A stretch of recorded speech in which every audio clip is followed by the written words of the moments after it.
alarming situation in Libya.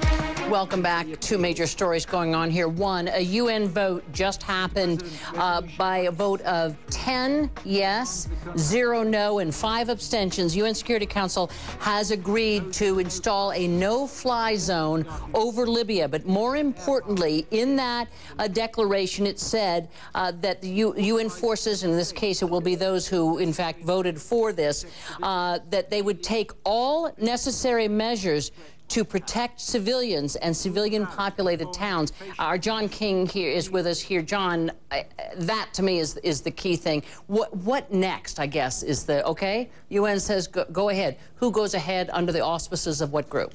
Well, now they have the blessing of the United Nations to go ahead, and the administration, as you know, Kenny, this has been very interesting, and it's turning yet again. Sense that there was so much caution about a no-fly zone, hesitation that once you start that, you're actually committing yourself to a greater military intervention and possibly even boots on the ground. So I am told the administration is still adamant that when it comes to the implementation of a no-fly zone, that the Arab League must participate. Arab nations must participate. They would like them to take the lead. The question is what happens in the next 24 to 48 hours.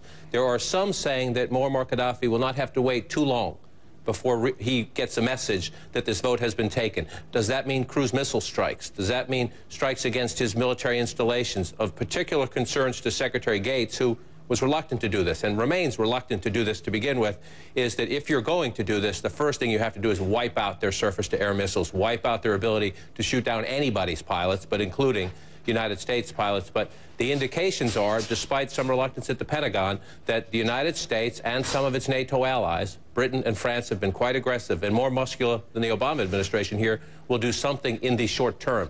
Defining short term is what we don't have a definitive answer on right now. Well, and is there any sense, in talking to your sources, that this might be a little too late? Because while we've been paying, naturally, so much attention to Japan, Gaddafi has taken back a lot of rebel-held towns to the point where he's down to 2, possibly 3, but I think he's down to 2.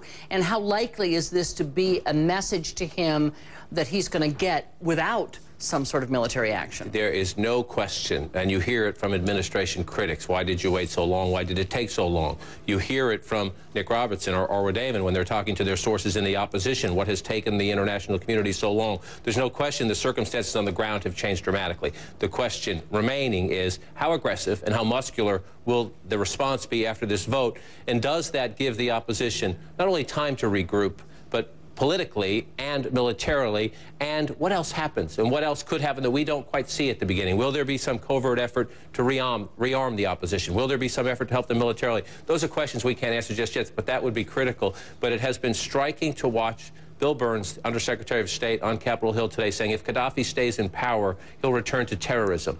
This from an administration that for the past week has been saying, whoa, whoa, go slow here. There has been a shift in the rhetoric. Now we need to see what happens on the ground. Thanks so much. CNN's John King. Appreciate the input. When we come back, we will return to the subject of Japan and the radiation.